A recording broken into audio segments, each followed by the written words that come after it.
Bonjour à tous, alors aujourd'hui on va traiter le chapitre 11, la lumière, une onde et des particules. Ce chapitre il fait bien suite au chapitre 10 qui concernait la lumière et les couleurs. Là on va vraiment parler explicitement de la lumière et voir comment on peut la décrire, notamment avec deux modèles. Et on va pouvoir, grâce à l'un des deux modèles, expliquer justement l'origine des couleurs dont on a parlé dans le chapitre précédent.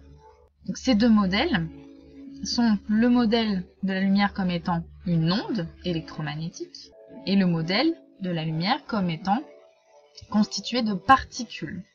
Voilà. Ces deux modèles-là qu'on va étudier dans le chapitre. Et commençons tout de suite par le premier modèle qui consiste à décrire la lumière comme étant une onde. Donc la lumière, c'est une onde électromagnétique. C'est un terme que vous avez déjà dû entendre, notamment dans les médias, etc. Alors, qu'est-ce qu'une onde électromagnétique? Pour expliquer ça, je vous propose de regarder ce petit schéma. Il fait appel à ce que vous avez déjà vu dans un chapitre précédent sur le champ électrique. On avait déjà parlé du champ électrique. Je vous rappelle que le champ électrique, on peut le représenter par un vecteur. Un vecteur, c'est représenté par une flèche. Donc ce champ électrique, il va varier dans le temps. Donc la lumière, en fait, elle est constituée d'un champ électrique et d'un champ magnétique. Donc pour le champ magnétique, c'est par exemple ce qui explique que deux aimants vont soit s'attirer, soit se repousser. C'est ce qu'on appelle le magnétisme. Là, je ne vais pas revenir dessus plus en détail. C'est un champ aussi qu'on représente également par un vecteur. Et juste un petit détail, le champ électrique, sur ce graphique-là, donc un graphique en 3 dimensions, il est toujours perpendiculaire au champ électrique. Donc ici, vous avez l'axe X, ici l'axe Y, et ici l'axe Z. Donc c'est bien en 3 dimensions. Le plan X, Z, donc c'est bien dans le plan du tableau, et l'axe Y, il vient vers nous. Donc vous avez en bleu à chaque fois le champ électrique, oscillant parce qu'il varie dans l'espace et dans le temps. Donc à chaque fois, chaque trait là va représenter un vecteur champ électrique, chaque trait vertical comme ceci. Ici, chaque trait, normalement ça devrait représenter chaque fois le champ magnétique. Ça devrait être des flèches, mais par souci de lisibilité, on a juste fait des traits. Donc ça représente en fait le vecteur champ magnétique à chaque fois. Ici, en orange. Je vous rappelle, il est bien perpendiculaire au champ électrique à chaque fois. Donc vous imaginez la lumière, elle va se propager, par exemple en partant de l'origine ici, vers les Z croissant par là, vers la droite. Donc la lumière, elle se propage comme ceci. Qu'est-ce qui se propage en fait? C'est la variation des champs électriques et magnétiques. C'est-à-dire que, en ce point-là, admettons les deux champs sont nuls. Ici, les deux champs augmentent un petit peu, en norme, donc la valeur de chaque champ augmente. Elle augmente, elle augmente, elle augmente, puis elle diminue, elle diminue. Elle augmente, enfin elle diminue en valeur négative, etc., etc. Donc vous voyez finalement que les deux champs varient, et c'est leur variation qui va se propager dans l'espace. Donc ça veut dire que leur valeur varie dans l'espace, on le voit bien clairement, mais également dans le temps, puisqu'il y a un temps pour que les champs électriques et magnétiques se déplacent vers la droite. Donc finalement, une onde électromagnétique, électro pour champ électrique et magnétique pour champ magnétique, une onde électromagnétique, c'est à la fois un champ électrique et un champ magnétique, et dont les valeurs énormes varient au cours du temps et de l'espace. Dans l'espace pour pouvoir se propager, et au cours du temps, forcément, le temps et l'espace, les deux sont liés. Leur propagation, elle se fait à une certaine vitesse, 3 fois 10 puissance 8 mètres par seconde. Donc c'est la vitesse de la lumière, c'est une valeur que vous connaissez. Ça, c'est la propagation de la lumière qui se fait à 3,0010 puissance 8 mètres par seconde. Donc ça, c'est une valeur qu'il faut connaître. Elle s'appelle, donc là je fais un petit aparté, ça on fera le lien après dans le chapitre suivant sur les ondes mécaniques. On la note petit c, c'est comme célérité. Quelle différence entre célérité et vitesse? Je vais vous l'expliquer tout de suite. La vitesse, c'est le terme général, donc c'est une certaine distance parcourue, une certaine durée. Et la célérité, la vitesse, mais qui concerne seulement les ondes. Donc si vous voulez parler d'une vitesse de propagation d'une onde, on l'appellera toujours une célérité. Par contre, on ne pourra jamais parler de célérité de la voiture qui passe sur l'autoroute. Okay, donc c'est pour ça qu'on note petit c, pour la lumière.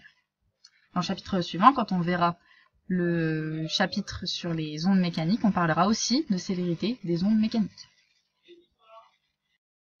Donc là, on voit bien que la lumière, c'est une onde électromagnétique. On voit bien la propagation des champs électriques et magnétiques, donc leur variation de ces deux champs le long de l'axe Z. Maintenant, comment on voit leur variation dans le temps? Et ici, en fait, il faut s'imaginer, il faut aller un peu plus loin que juste ce qui est écrit sur le schéma. Hein. Il faut s'imaginer, en fait, que tout ça, c'est pas figé. L'onde, en fait, elle va arriver en continu, si vous voulez. Ici, ça va faire que, vous avez la vague, là. Ensuite, au cours du temps, il faut s'imaginer que, par exemple, si on prend ce point-là, la vague, ici, elle va se déplacer vers la droite. C'est-à-dire qu'en ce point-là, par exemple, vous avez cette valeur-là du champ électrostatique, donc qui est maximale. Hein. Après, ça va diminuer, puisque la vague, elle va se déplacer vers la droite. Donc le champ, en un même point, va diminuer. La valeur du champ va diminuer, diminuer, diminuer, puis augmenter, diminuer, augmenter. Donc en fait, au cours du temps, en un même point, les champs électriques et magnétiques vont voir aussi leur valeur varier. D'où le fait que ce soit une onde qui se propage toujours au cours du temps et dans l'espace. Et on voit un motif se répéter ici. Donc ça montre que l'onde, elle est périodique. L'onde électromagnétique est périodique. Donc je vous disais, ça se voit ici parce qu'il y a ce motif-là qui va se répéter pour le champ électrique, et puis le même genre de motif ici pour le champ magnétique. On voit en fait que c'est une courbe sinusoïdale. Donc ça montre l'électricité ici dans l'espace. Donc on parlera de la double périodicité des ondes périodiques, dans l'espace et dans le temps, plus précisément dans le chapitre sur les ondes mécaniques qu'on fera juste après. Donc la période temporelle, ça c'est ce que vous avez déjà vu normalement en seconde, elle se note grand T, elle se mesure en secondes, elle s'exprime en secondes, et vous avez dû voir l'année dernière que cette période, elle est égale à l'inverse de la fréquence. Ou autrement dit, la fréquence est égale à l'inverse de la période de l'onde. Donc nu, c'est la fréquence de l'onde électromagnétique. Alors on la note plus F comme vous l'avez vu l'année dernière en seconde. Elle se note nu, c'est une lettre grecque qui ressemble un peu à un V, un peu plus stylé, on va dire. Donc fréquence nu qui vaut 1 sur T. Donc c'est l'inverse de la période de l'onde. Donc période en secondes, fréquence, elle se mesure, elle s'exprime en Hertz, ou seconde moins 1. Donc seconde moins 1, c'est-à-dire 1 sur des secondes, c'est exactement la même chose que des Hertz. Ça, normalement, vous avez vu ça aussi l'année dernière. Et il y a une relation à connaître qui relie la fréquence, la longueur d'onde de l'onde et la célérité. C, donc la célérité de l'onde, elle vaut lambda, la longueur d'onde, fois la fréquence. Donc ça va se retenir plus facilement sous la forme, puisque nu c'est égal à 1 sur t. On peut remplacer ici nu par 1 sur t, et on voit que la célérité de l'onde, c'est la longueur d'onde divisée par la période. Donc la longueur d'onde, c'est une distance en fait, c'est la distance, quelque part, qui est parcourue par une période grand T. Et t, c'est la période de l'onde, donc une distance divisée par une durée. Donc ça vous rappelle quelque chose, normalement, une célérité, c'est bien, c'est une vitesse, c'est bien une distance divisée par une durée. Donc vous retrouvez bien ce type de formule assez générale pour les vitesses, sauf que là, pour la célérité particulière d'une onde, ça va être la longueur d'onde divisée par la période de l'onde. Normalement, cette formule-là, elle n'est pas très compliquée à retenir, puisque c'est toujours le même principe c'est la même formule qu'une vitesse en général, sauf que là, c'est dans le cas particulier d'une onde, vous prenez la longueur d'onde divisée par la période de l'onde. Après, il faut savoir que 1 sur t, c'est égal à la fréquence nu. Donc on peut aussi écrire que la célérité, c'est égal à la longueur d'onde fois la fréquence. Je vous rappelle, longueur d'onde en mètres, la fréquence en hertz ou en seconde moins 1, c'est exactement pareil. La célérité en mètres par seconde. Donc là, il faudrait rajouter les unités sur la formule, mais je ne l'ai pas fait. Longueur d'onde toujours en mètres et période en secondes. Donc comme ça, on a bien des mètres divisés par des secondes, ici. Donc ça va faire des mètres fois seconde moins 1. Et ici, on a bien des mètres fois des hertz, ou des secondes moins 1, donc on a bien des mètres fois seconde moins 1. Et la célérité, c'est bien en mètres fois seconde moins 1, c'est écrit là, donc des mètres par seconde. Donc tout est homogène. Je vous en dis pas plus sur le fait que ce soit une onde électromagnétique. On parlera davantage des ondes, notamment sur leur périodicité, dans le chapitre sur les ondes mécaniques. On verra ça en long, en large et en travers. Et maintenant, on va voir ce qu'il faut davantage connaître, hein. Donc dans ce chapitre-là, il faut juste savoir que la lumière, c'est une onde électromagnétique, connaître la formule que je vous ai montrée ici, savoir l'utiliser avec les bonnes unités, et savoir que l'onde électromagnétique, en fait, c'est un champ électrique et un champ magnétique qui se propage dans le temps et dans l'espace. Et maintenant, il faut aussi connaître un peu les domaines spectraux. En fait, les ondes sont regroupées par domaine spectral, c'est-à-dire que suivant la longueur d'onde de chaque onde, eh bien, on va les utiliser différemment.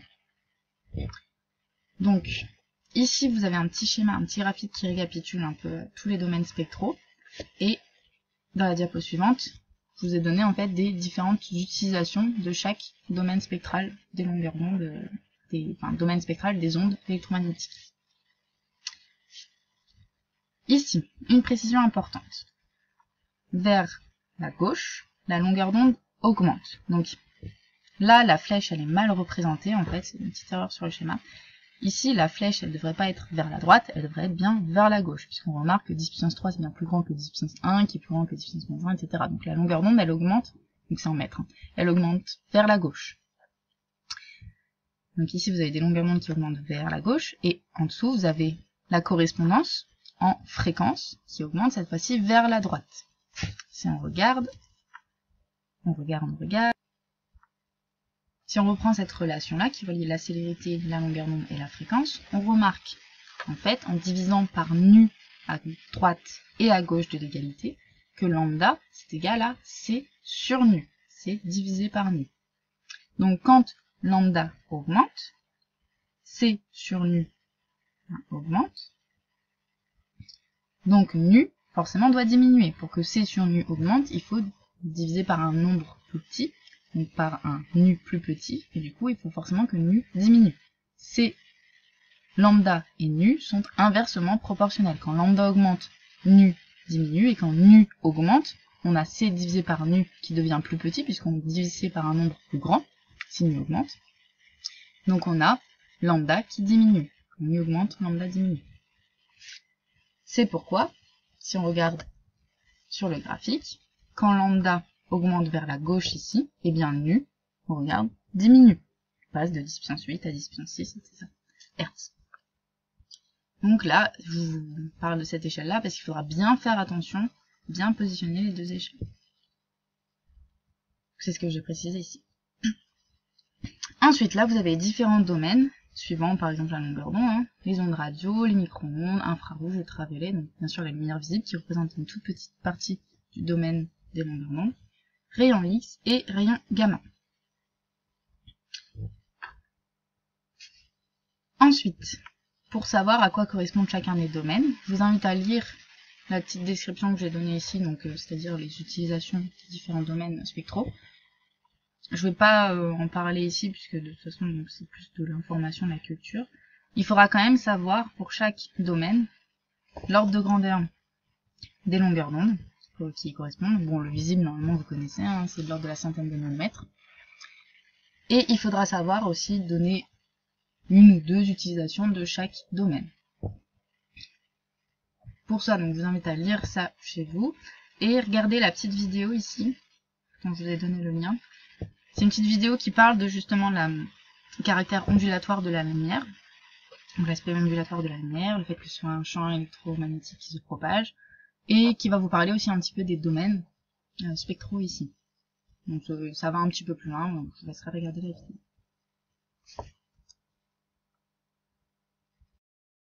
La lumière, elle peut donc être décrite comme une onde électromagnétique, mais elle peut être aussi décrite par des particules. Alors, vous allez voir que, en fait, c'est un nouveau modèle qui a été introduit au début du XXe siècle pour décrire la lumière, donc il n'est pas en contradiction avec le modèle de la lumière comme étant une onde électromagnétique, et d'ailleurs, souvent, on utilise les deux en même temps, finalement. Vous allez voir tout de suite pourquoi. Donc, dans la première partie, là, je vais vous décrire un peu ce que c'est que ce modèle particulaire.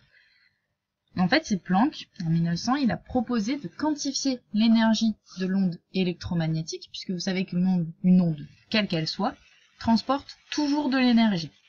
Pas de matière, mais toujours de l'énergie. Ça, c'est un truc universel, une onde transporte de l'énergie. Et bien Planck, lui, il a proposé de diviser cette énergie en petits paquets d'énergie. qu'on ne peut pas subdiviser encore une fois. Et ces petits paquets d'énergie, il les a appelés des quanta. Donc, quantum pour un paquet d'énergie, des quanta pour plusieurs paquets d'énergie, au pluriel, quoi.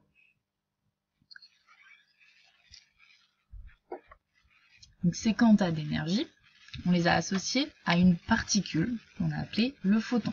Donc c'est Einstein qui a prouvé ça en 1905. Donc finalement, la lumière, en fait, ce serait un flux continu de photons qui arrivent et qui transportent de l'énergie. Bien justement, parlons-en de cette énergie.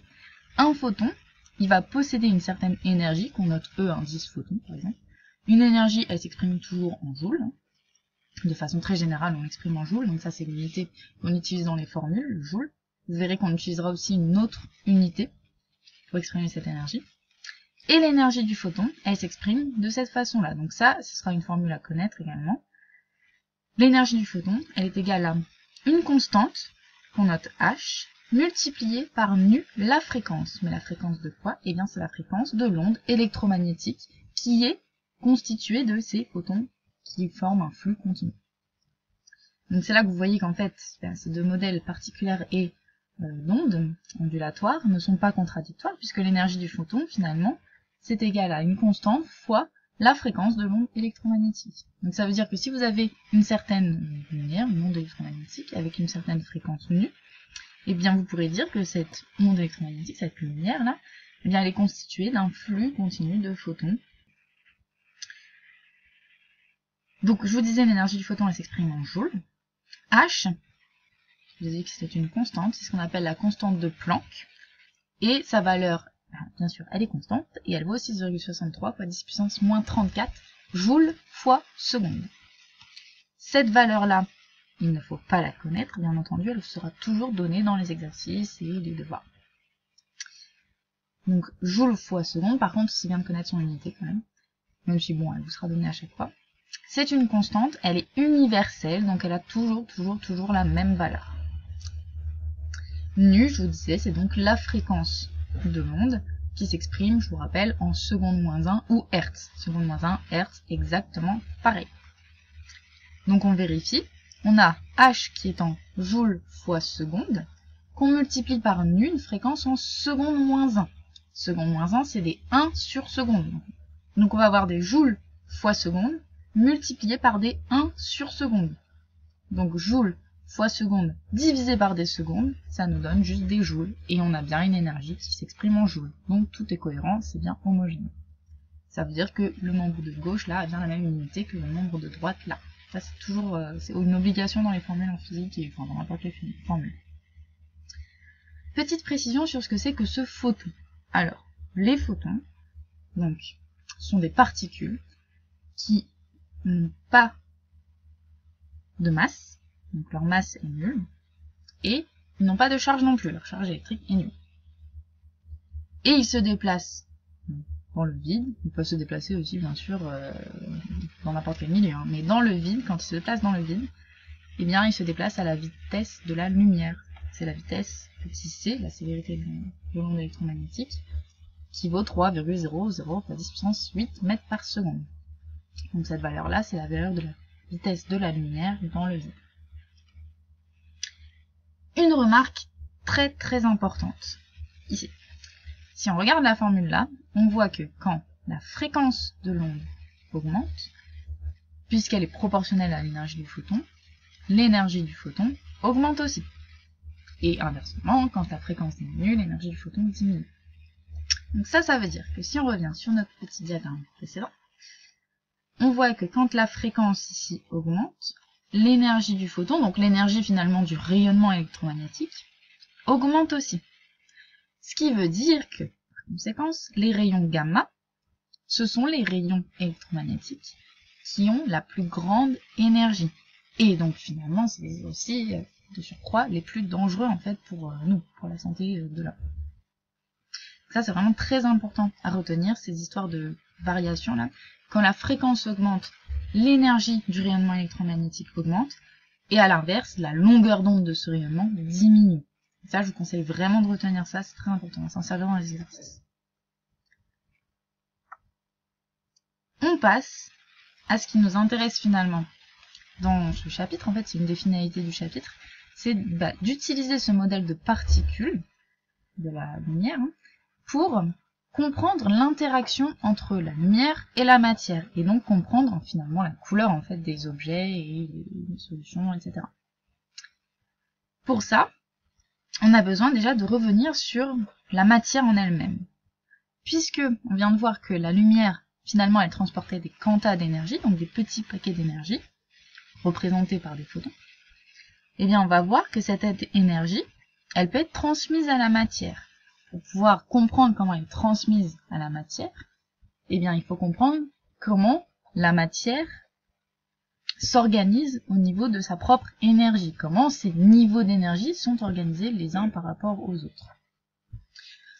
On va s'intéresser ici aux atomes, puisque c'est ce qu'il y a de plus simple en fait, atomes ou ions, et après on généralisera ça à la matière, donc les molécules, la matière un peu plus générale. Donc petit rappel sur ce que vous avez vu déjà dans le chapitre qui concernait les structures électroniques des atomes. Alors, je vous rappelle que les atomes, ils possèdent une structure électronique constituée de couches et de sous-couches. Donc on les avait notés 1s, 2s, 2p, 3s, 3p, etc. Donc 1s, c'est une sous-couche, et 2s, 2p, c'est une couche qui contient la sous-couche 2s et la sous-couche 2p. Chaque fois, on a une couche de niveau 1, couche de niveau 2, de niveau 3, etc. Les couches les plus proches du noyau sont celles de niveau le plus petit. Et après, on s'en éloigne, etc. Il faut savoir que, en fait, les sous-couches, elles possèdent chacune leur propre énergie. Et plus la couche est proche du noyau, plus son énergie est basse. Et là, il y a un petit raisonnement, en fait, à comprendre et qu'on utilise très souvent, finalement, en chimie. C'est que plus l'énergie d'un objet, de n'importe quel système, est faible, plus ce système-là, il est stable, il est au repos en fait. C'est comme vous quand vous êtes tranquillement assis, allongé ou sur votre canapé, vous ne bougez pas, vous ne dépensez pas d'énergie, vous êtes dans un état de repos en quelque sorte. Par contre, si vous commencez à gesticuler dans tous les sens, là vous allez dépenser plus d'énergie, donc là au contraire vous allez plutôt dans un état par repos. Ici en chimie on parle d'état excité finalement. Donc là, plus la sous-couche est proche du noyau, plus son énergie est faible. Donc, eh bien, si l'atome il remplit toutes ses sous-couches les plus proches du noyau, eh bien cet atome il va être dans un état plus stable. Au contraire, si les électrons sont répartis dans des couches plus loin du noyau, ce qui est possible, eh bien dans ce cas-là, l'atome il va être plutôt dans un état excité, puisque les énergies de ces couches-là, elles vont être plus élevées, puisque les sous-couches sont plus loin du noyau. Donc, nous, ce qu'on avait vu dans le chapitre sur les couches électroniques, là, sur la répartition des électrons dans ces différentes couches énergétiques, on avait vu en fait qu'on remplissait les couches au fur et à mesure dans l'ordre, donc de la plus proche du noyau à la plus loin du noyau, jusqu'à ce qu'à chaque fois elle soit complète, saturée. En fait, il est possible, donc ça c'est ce qu'on voit normalement, donc c'est ce qui s'appelle la configuration électronique, en fait, à l'état fondamental de l'atome, donc quand il est dans son état le plus stable. Mais il est possible de remplir les couches. Au début, par exemple, on remplirait les couches les plus proches du noyau en premier, et après, par exemple, il y aurait un électron qui serait dans une couche un peu plus loin du noyau, sans avoir complété les couches précédentes, au total. Et bien ça, c'est possible, et dans ce cas-là, l'atome, il n'est plus dans un état stable, fondamental, mais il passe dans un état excité. Vous voyez, parce qu'il y a un électron, il n'a pas voulu aller dans sa couche la plus proche du noyau. Non, il s'est dit, allez, on va aller dans une couche un peu plus loin du noyau. Et bien dans ce cas-là, cet électron-là, puisqu'il est dans une couche plus éloignée du noyau, eh bien il va avoir une énergie plus élevée finalement. Et donc au total, l'atome, lui, il aura une énergie aussi plus élevée. C'est un peu ce que je vous explique ici. Finalement, pour modéliser tout ça, en fait, on représente les différents états de l'atome sur un axe ici, gradué en énergie. Et on va représenter ces différents états par des grandes lignes horizontales. Donc, attention, les énergies des atomes sont toujours négatives. Ça veut dire que le 0, il est quelque part en haut de l'échelle, ici. Et à chaque fois, vous avez des énergies négatives. L'état fondamental, il possède une énergie négative la plus négatives possibles, en gros, si vous voulez, etc. Les énergies, en général, on les exprime en électronvolts. Alors, c'est une autre unité pour exprimer l'énergie, donc c'est plus le joule, mais l'électronvolt. Un électronvolt, c'est 1,60 fois 10 puissance moins 19 joules. Ça, encore une fois, c'est pas quelque chose à connaître, c'est juste à savoir utiliser, parce que vous allez voir, les énergies, on va très souvent les exprimer en électronvolts, parce qu'elles sont très faibles, en fait. Vous voyez, l'ordre de 10 puissance moins 19 joules. Quand vous calculez des énergies des atomes, on se rend compte, ou quand on vous les donne, on se rend compte qu'elles sont des énergies très faibles, et du coup, pour faciliter l'écriture de ces énergies, plutôt que de trimballer des 10 puissance moins 19 partout, là, on les exprime en électronvolts. Donc il se note EV, E minuscule, V majuscule. Donc ça, c'est à savoir utiliser, savoir faire des conversions d'énergie de joule à électronvolts. Donc je reviens à mon petit diagramme énergétique. Donc ça serait par exemple pour l'atome de carbone, admettons. Vous avez différents états d'énergie pour l'atome de carbone. L'état de plus basse énergie, c'est l'état fondamental, qui correspond à un état pour lequel l'atome serait le plus stable possible. Si on l'excite un peu, hop, il va gagner de l'énergie. Donc il va être un peu excité, par exemple ces électrons, ils partent sur des couches un peu plus extérieures. Dans ce cas-là, il va gagner de l'énergie, il va être dans un état un peu plus excité. Et il y a différents états excités, comme ceci. Il peut y en avoir 5, 6, 7, 8, 9, 20, 30, on ne sait pas. Ça dépend des atomes, et bien sûr ça dépend du nombre d'électrons qu'ils possèdent. Puisque je vous ai dit que tout dépendait finalement de la position des électrons dans les différentes couches. Et ce qu'on remarque sur ces diagrammes énergétiques, c'est que finalement, l'atome, il ne peut pas avoir une infinité d'états énergétiques. Il n'en a qu'un certain nombre, un nombre fini, qui correspondent à ces énergies-là, 1, 2, 3, 4, etc. Donc il ne possède que quelques états d'énergie, donc il possède des énergies quantifiées. Quantifiées, ça veut dire qu'il n'y en a qu'un certain nombre. Il ne peut pas y en avoir une infinité. Tout comme le photon qui possède lui aussi une énergie quantifiée. Il a une certaine énergie qui dépend juste de la fréquence de l'onde. Et on se rend compte que ces diagrammes-là, en fait, sont propres à chaque atome. Chaque atome possède un diagramme énergétique avec un certain nombre d'états d'énergie, qui n'est pas forcément le même nombre, évidemment, et avec certaines valeurs d'énergie qui sont propres, finalement, à chaque atome. Puisque chaque atome possède une certaine configuration électronique, qui diffère du coup d'un atome à l'autre. Je fais une petite remarque ici sur les molécules. Pour les molécules, c'est le même principe, en un peu plus compliqué. Voilà. Tout ce qu'il faut savoir, c'est que les molécules, elles possèdent elles aussi des états d'énergie, mais souvent ils sont un peu plus rapprochés et ils ne sont pas forcément propres aux molécules. C'est un peu plus compliqué que ça, puisque bon, voilà, donc c'est plus gros, etc. J'en parle pas plus. Il faut juste savoir que c'est à peu près le même principe, elles ont aussi, les molécules, des états d'énergie quantifiés. Donc finalement, l'atome peut être dans des états différents suivant l'énergie qu'il possède.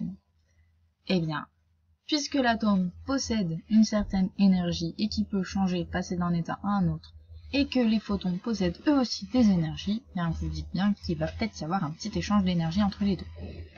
C'est ce qu'on va voir dans la suite. Émission et absorption de quanta d'énergie par les atomes. Donc, il faut savoir qu'il y a deux cas de figure.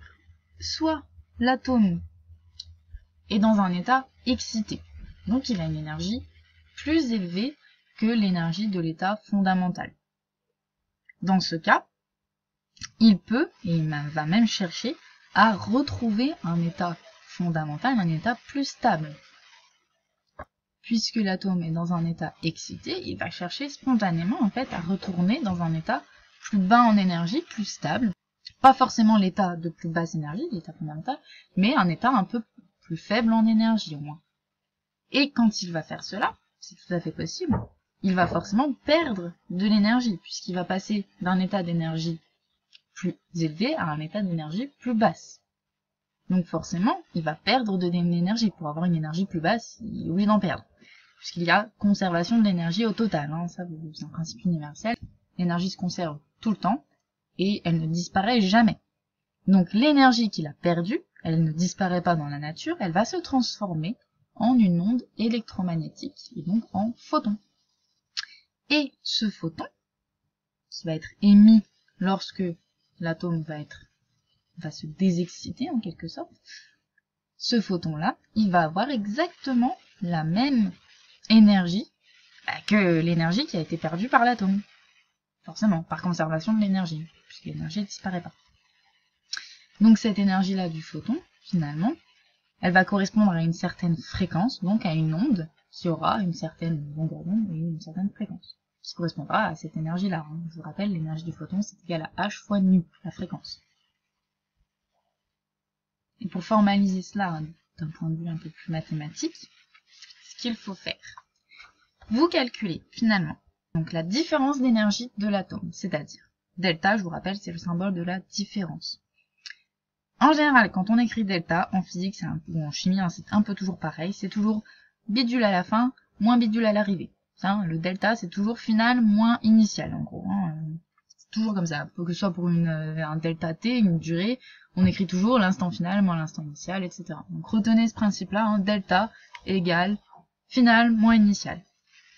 Donc la différence d'énergie de l'atome, c'est égal à l'énergie finale, l'énergie qu'il possède dans son état final, moins l'énergie initiale, l'énergie qu'il possédait dans son état initial. Donc EB moins EA sur ce schéma-là par exemple. Ensuite, on regarde. L'énergie finale, elle est plus petite, plus basse que l'énergie initiale, puisque l'atome il cherche à retourner dans un état plus stable. Donc l'énergie finale, elle est plus petite. D'ailleurs, vous ferez attention ici. Donc les énergies, elles croisent bien vers le haut, avec le 0 qui serait ici. C'est ce que je vous disais tout à l'heure, les énergies, elles sont toujours négatives. L'énergie nulle, théorique, elle serait ici par exemple, ou là. Donc elle est bien au-dessus, donc toutes ces énergies-là sont bien négatives, et EB est bien plus petit que EA. Donc finalement, E final est plus petit que E initial. Donc, puisque E final est plus petit que E initial, E final moins E initial, c'est négatif. Vous voyez, si je repasse E initial de l'autre côté de l'inégalité, j'aurai bien E final plus petit que E initial. Ça c'est cohérent, puisque la variation de l'énergie de l'atome négative, ça veut dire que l'atome a perdu de l'énergie. Donc tout ça, c'est cohérent. Maintenant, ce que je vous disais tout à l'heure, cette énergie perdue, en valeur absolue, c'est-à-dire la valeur positive de cette énergie perdue, elle est directement transmise à un photon. Donc l'énergie du photon va être égale à cette énergie perdue, logiquement, puisqu'il la transmet directement au photon. Là, je vous rappelle, la petite formule, pour exprimer l'énergie d'un photon, c'est toujours h fois nu. Ça, c'est toujours valable. L'énergie du photon, c'est h fois nu, la fréquence de l'onde électromagnétique. Et donc, puisqu'il y a transfert direct d'énergie, l'énergie du photon, c'est égal à la variation de l'énergie de l'atome. Ce qui est écrit là. Là, j'ai mis des barres verticales. Ce symbole mathématique-là signifie qu'on prend la valeur absolue de la variation de l'énergie de l'atome. Parce que l'énergie du photon, on remarquera quand même qu'elle est positive. Une fréquence, c'est toujours positif. On n'a jamais vu de fréquence négative, ça n'existe pas. Fréquence est toujours positive, et H, c'est une constante, elle est positive. Donc l'énergie du photon, elle est toujours positive. Quand on voit que l'énergie là, cette variation d'énergie de l'atome, elle est négative, on peut pas dire que un truc négatif, c'est égal à un truc positif. Ça n'a pas de sens. Vous ne direz jamais que moins 2 égale 2. Ça, c'est pas possible. Donc forcément, pour avoir égalité entre les deux termes, il faut forcément que je prenne la valeur positive de l'énergie perdue par l'atome, donc de la variation de l'énergie de l'atome. D'où les doubles barres ici. Et donc, en fait, ça, c'est un principe qui est valable dans tous les cas. Dès que l'atome, il voit son énergie varier, donc dès qu'il change d'état, la variation de l'énergie de l'atome est toujours égale, en valeur absolue, à l'énergie du photon qui a été émis, par exemple, et on verra dans le cas suivant, l'énergie du photon qui peut être aussi absorbée en fait par la matière. Ça, c'est ce qu'on verra juste après. Donc ça, c'est vraiment ce qu'il faut retenir. Donc il faut retenir le principe. Le principe, c'est toujours le même. Il y a échange d'énergie entre l'atome et le photon. Et, puisqu'il y a échange et que l'énergie ne disparaît pas, le photon qui est émis, il possède exactement la même énergie que l'énergie perdue par l'atome quand il redescend dans son état un peu plus stable. Donc forcément, il va falloir connaître la formule qui exprime l'énergie du photon et on pourra par exemple vous donner les deux états d'énergie de l'atome, par exemple, pour en déduire la fréquence du photon émis. C'est un exemple de choses qu'on peut faire. Pour appliquer ça avec un autre exemple un peu plus concret, passons au spectre de raie d'émission du sodium gazeux. Donc, on étudie le sodium, l'atome de sodium, qui est à l'état gazeux. Cette espèce-là, elle est en phase gaz, vous allez me dire, et c'est un gaz qui est chaud et du coup excité. Excité, ça veut dire quoi? Ça veut dire que les atomes de sodium vont être situés dans des niveaux énergétiques plutôt élevés, puisque c'est un gaz qu'on a chauffé, et le fait de le chauffer, ce gaz, ça lui donne en fait une énergie supplémentaire qui va lui permettre de se positionner dans des états plus hauts en énergie, si vous voulez. Pour obtenir ce spectre, c'est très simple, on prend une lampe spectrale à vapeur de sodium. Donc cette lampe, en fait, c'est justement une lampe qui est constituée de ce gaz chaud et qu'on a excité. Souvent on l'excite quand même avec une petite décharge électrique. Et cette lampe à vapeur de sodium, on va analyser la lumière qu'elle émet avec, bon, on peut utiliser une lentille, et donc ça je vous renvoie au TP, hein, TP 20 sur le mercure. Et donc on analyse la lumière qu'il émet et on obtient son spectre, soit avec un dispositif dispersant, donc comme le prisme ou un réseau, soit directement avec un spectromètre. Voilà. Et ce spectre, c'est ce qu'on appelle un spectre de raie d'émission du sodium gazeux. Donc ça, qu'est-ce que ça veut dire? On observe sur ce spectre deux raies très proches, deux raies d'émission, chacune à une certaine longueur d'onde. Donc ce qu'on pourrait vous donner par exemple, c'est chacune des deux longueurs d'onde de ces deux raies d'émission du sodium. Donc ces deux raies-là, en fait, elles correspondent chacune à un rayonnement électromagnétique.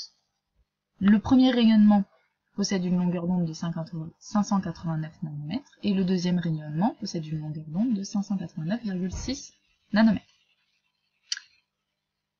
On peut calculer les fréquences correspondantes de chacune de ces deux rayonnements en utilisant la formule qu'on avait vue dans la première partie du chapitre, hein, en la travaillant un petit peu, et on obtient nu qui est égal à C sur lambda. Je reviens pas sur ces calculs-là, il faut toujours savoir les faire, hein, vous utilisez la méthode que vous voulez, puisque dans le cours j'avais dû noter que C est égal à nu fois lambda, bon bah il faut savoir isoler nu du coup, la fréquence. On fait le petit calcul et on obtient cette fréquence pour le premier rayonnement, et cette fréquence-là pour le deuxième rayonnement, avec le même type de calcul. Maintenant, à quoi correspondent ces deux rayonnements-là? Ce sont des rayonnements électromagnétiques, des ondes électromagnétiques émises par l'atome de sodium quand il va passer d'un état excité, je disais tout à l'heure, à un état plus bas en énergie. Pouf, hop, il émet un rayonnement. Sauf qu'il émet deux rayonnements différents. Donc ça veut dire qu'il va y envoyer en fait deux séries de photons d'énergie différentes.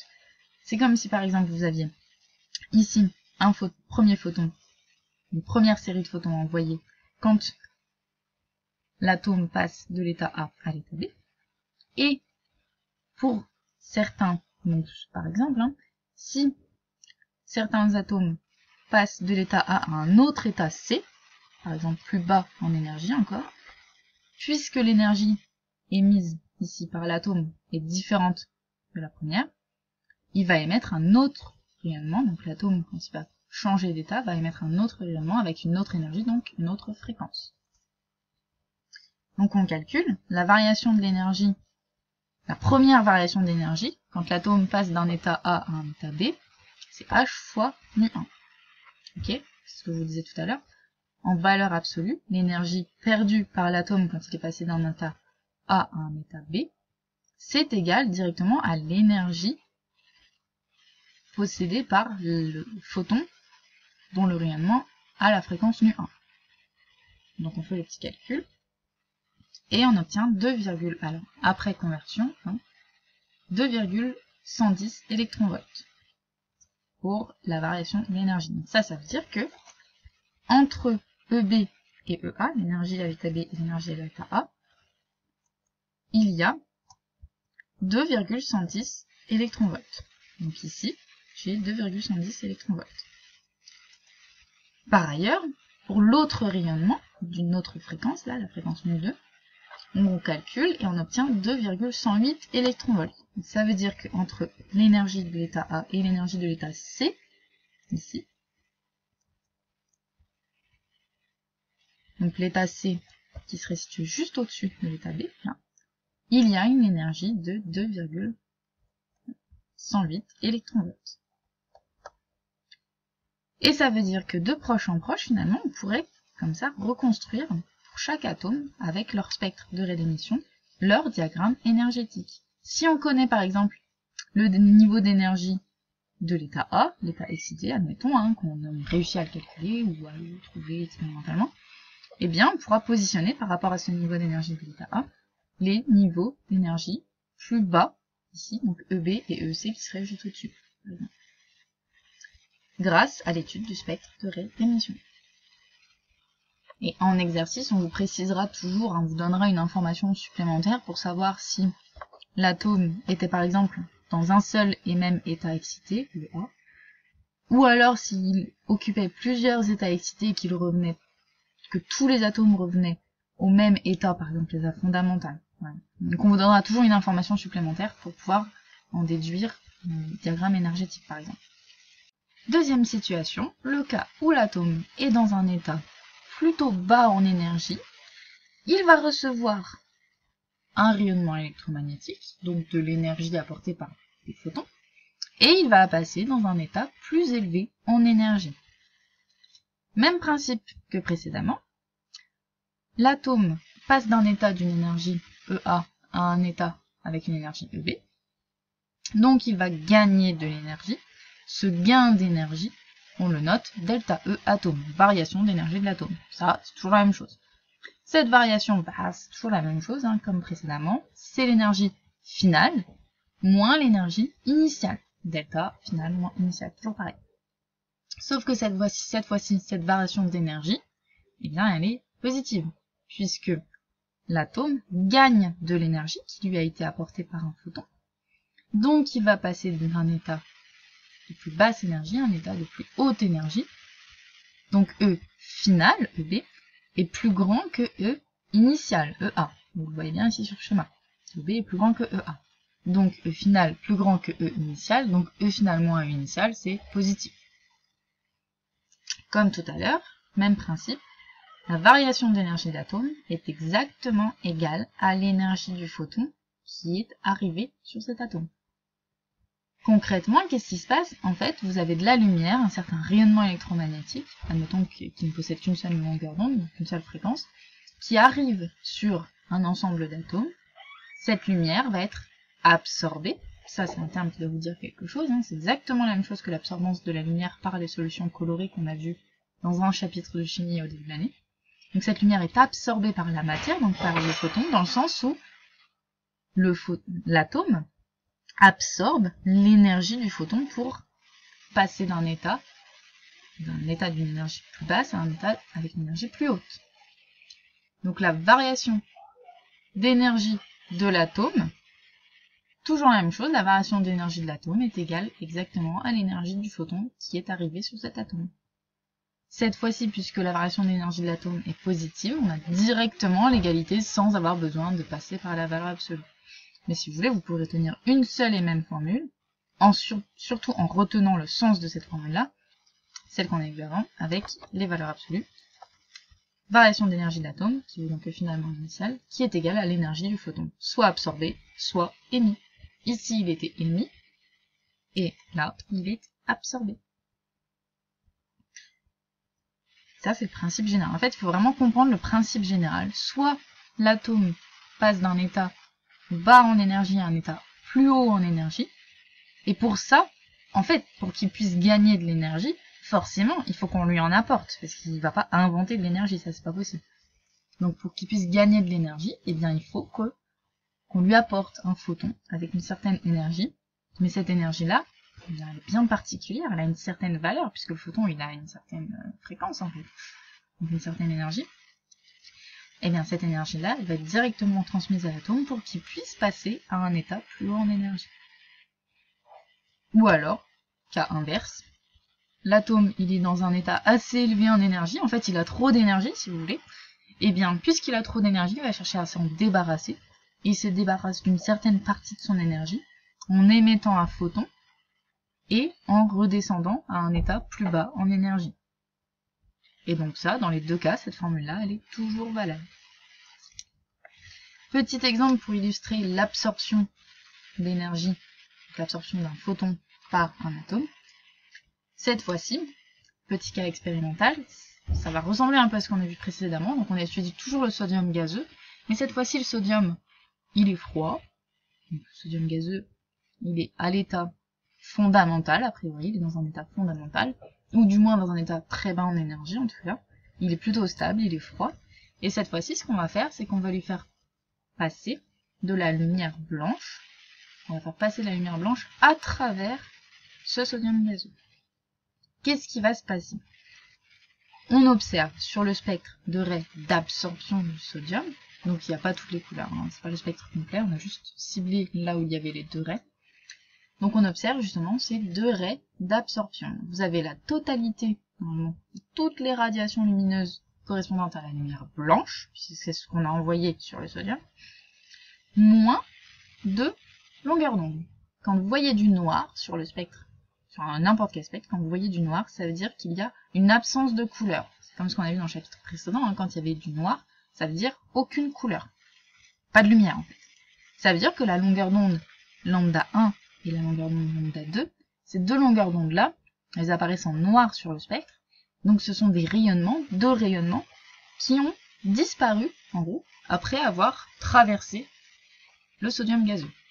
En fait, ils n'ont pas vraiment disparu, ces deux rayonnements, ils ont été absorbés par les atomes de sodium.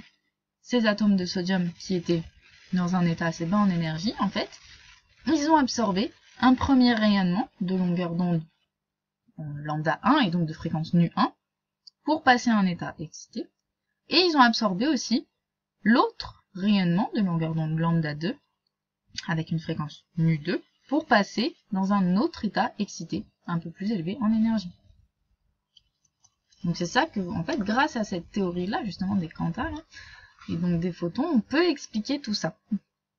Et donc on remarque qu'il n'y a pas 36 raies sombres, hein, de raies d'absorption, il n'y en a que 2. Eh bien oui, parce que tout à l'heure on avait vu qu'il y avait 2 raies d'émission, ces 2 raies-là. On voit qu'elles correspondent, donc on avait lambda 1 et lambda 2, vous voyez que ces 2 raies-là, d'émission du sodium gazeux, eh bien ce sont exactement les mêmes raies, elles correspondent aux rayons d'absorption du sodium gazeux, lambda 1 et lambda 2. Tout ça parce que, ici, quand vous regardez les raies d'absorption, à l'état, donc il part de l'état A, l'atome, et il va absorber 2 types d'énergie différentes qui permettent d'aller à l'état B et à l'état C ici. Et bien tout à l'heure, on avait exactement le contraire. On avait le sodium qui était par exemple à l'état C, là-haut, et il redescendait à l'état A, et le sodium qui était à l'état B, et il redescendait à l'état A également, par exemple. On n'a pas les valeurs précises. C'est juste pour faire le parallèle. Donc ça montre bien que les niveaux d'énergie des atomes sont bien quantifiés en différents sous-niveaux ici, donc à différents états d'énergie A, B et C, pour le sodium. Et donc c'est grâce à ça qu'on peut identifier en fait les espèces chimiques qui sont présentes par exemple dans les atmosphères d'étoiles, hein, ça on en a déjà parlé en enseignement scientifique. Donc l'atmosphère de l'étoile, en fait, quand vous avez de la lumière émise par l'étoile, cette lumière traverse certains gaz, donc certains gaz atomiques, hein, et ces gaz-là vont absorber certaines longueurs d'onde, qui correspondront donc à des transitions énergétiques comme ceci, d'un niveau inférieur à un niveau plus élevé en énergie. Et puisque ces niveaux sont propres à chaque atome, bien chaque longueur d'onde d'absorption, chaque raie d'absorption va être propre, finalement, à chaque atome. Donc c'est comme ça en fait qu'on reconnaît quels sont les atomes présents dans les atmosphères d'étoiles. Pour les molécules, c'est encore un peu le même principe, sauf que cette fois-ci, au lieu d'avoir des raies d'absorption, on aura des bandes d'absorption. Ce que je vous disais pour les molécules, c'est un peu plus compliqué en fait. Les niveaux ils sont très rapprochés en énergie. Donc Si les niveaux sont très rapprochés en énergie, les longueurs d'onde elles vont être aussi très très proches en énergie, et il y en aura beaucoup beaucoup. C'est pour ça qu'on a finalement des bandes d'absorption. Ça c'est pour aller un peu plus loin. Et ça c'est ce qui explique aussi donc, la couleur des objets, ou des solutions. Hein. Quand vous avez une certaine partie de longueur d'onde, une certaine bande de longueur d'onde qui est absorbée par une solution, et la solution elle va transmettre le reste. Et donc c'est ça qui va donner la couleur de la solution. Voilà pour ce chapitre. Donc petit récapitulatif, ce qu'il faut vraiment savoir, c'est savoir utiliser finalement ce diagramme-là. Comprendre le principe de soit l'atome est dans un état bas en énergie, il va absorber un rayonnement électromagnétique qui possède une bonne énergie pour pouvoir passer à un état supérieur, mais il faut vraiment que le rayonnement ait la bonne énergie. C'est pour ça que les atomes n'absorbent que certaines longueurs d'onde, ces longueurs d'onde qui lui permettent de passer à un état supérieur. Soit l'atome est dans un état trop élevé en énergie et il émet un rayonnement possédant une certaine longueur d'onde, parce qu'une certaine énergie, qui est égale à cette énergie-là, elle est égale à exactement la différence d'énergie entre état final et état initial. Donc il faut vraiment comprendre ce principe-là, connaître bien sûr les formulas, énergie du photon, la variation d'énergie finalement initiale, les formules aussi de départ sur la longueur d'onde, donc qui relie la longueur d'onde, la fréquence et la célérité. Comprendre un peu ce principe-là du champ électromagnétique, donc le fait que la lumière soit une onde électromagnétique, et connaître tous ces domaines-là, ainsi que les ondes de grandeur des longueurs d'onde qui les caractérisent. Voilà pour ce chapitre, bon courage et à bientôt.